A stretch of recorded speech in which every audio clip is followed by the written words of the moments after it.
करण्यामागचं नेमकं कारण काय ते आपण जाणून घेऊयात। अल्पवयीन आरोपीच्या गुन्ह्यासाठी पालकांना जबाबदार धरत शिक्षेची तरतूद ही बालहक्क कायद्यात आहे। गुन्हा आणि त्याचं गांभीर्य यासाठी 3 वेगवेगळ्या स्वरूपाच्या शिक्षांची तरतूद सुद्धा बालहक्क कायद्यात आहे। सौम्य स्वरूपाच्या गुन्ह्यासाठी 6 महिने ते 3 वर्षांची शिक्षा आहे। गंभीर स्वरूपाच्या गुन्ह्यासाठी 7 वर्षांपर्यंत शिक्षेची तरतूद बालहक्क कायद्यात आहे। तसंच आरोपीवर संज्ञान म्हणून खटला चालवण्यासाठीचा निर्णय बालहक्क समिती घेऊ शकते। अतिगंभीर स्वरूपाच्या गुन्ह्यासाठी 10 वर्षांच्या शिक्षेची तरतूद बालहक्क कायद्यात करण्यात आली आहे। अर्थात या घटनेमध्ये तो कायदा लावायचा की नाही, त्या कलमांचा उपयोग करायचा की नाही याचा निर्णय बालहक्क समिती आणि न्यायालय घेणार आहे।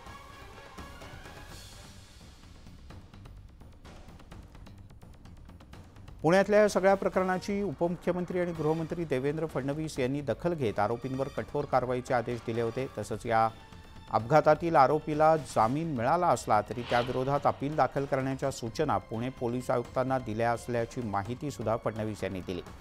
याबरोबरच या प्रकरणातील आरोपीला कोणती विशेष ट्रीटमेंट दिली असल्यास त्यावेळचे पोलीस ठाण्यातील सीसीटीव्ही फुटेज तपासून ते खरं असेल तर तात्काळ संबंधित अधिकाऱ्यांवर निलंबनाची कारवाई करा असे आदेश सुद्धा देवेंद्र फडणवीस यांनी दिले आहेत।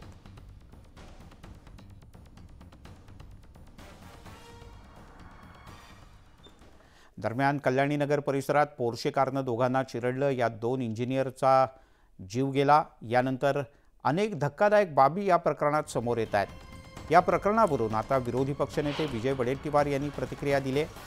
2 निष्पाप लोकांचा जीव घेणाऱ्या पुणे अपघाताची न्यायालयीन चौकशी व्हावी अशी मागणी त्यांनी केली आहे। एवढंच नाही तर अल्पवयीन आरोपीला दारू कशी उपलब्ध झाली, रजिस्ट्रेशन नसलेली गाडी पुण्यात रस्त्यावर कशी आली, असे अनेक प्रश्न वडेट्टीवार यांनी उपस्थित केले आहेत। त्यांनी काय म्हटलंय ट्विट करताना आपण पाहूयात। पुणे अपघातातील आरोपींची अल्कोहोल चाचणी निगेटिव्ह असल्याचा अहवाल पोलिसांनी दिला आहे। अल्पवयीन असलेला आरोपी दारू पीत असल्याचं सीसीटीव्ही फुटेज असून हा अहवाल आल्यानं पोलिसांच्या तपासावर प्रश्नचिन्ह उपस्थित होतं।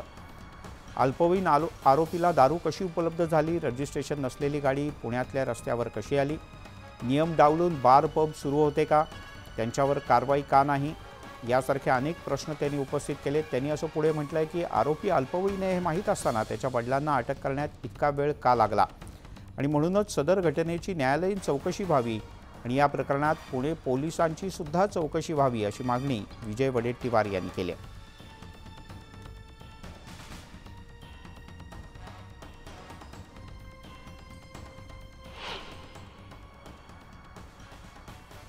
त्यामुळे विजय वडेट्टीवार यांनी अनेक प्रश्न उपस्थित केले आहेत। या प्रकरणात चौकशीची मागणी केली आहे आणि पुढच्या काही दिवसात अधिवेशन सुद्धा आहे। त्यामुळे या अधिवेशनात हा मुद्दा गाजणार यात काहीच शंका नाही।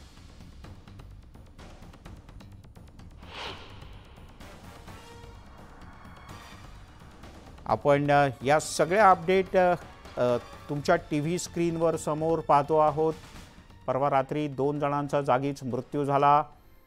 त्यानंतर तपासाला सुरुवात झाली। अपघाताचं सीसीटीव्ही फुटेज आता समोर आलंय। सुमारे 200 किलोमीटर इतक्या जबरदस्त वेगानं ही कार पुण्यातल्या रस्त्यावरून धावत होती।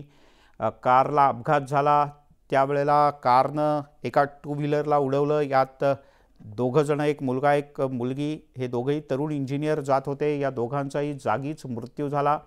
तर कारमधल्या सगळ्या एअरबॅग फुटून बाहेर आल्या आणि कारमधले सगळेजण वाचले। कारमधून बाहेर पडलेल्यांना स्थानिक लोकांनी तातडीनं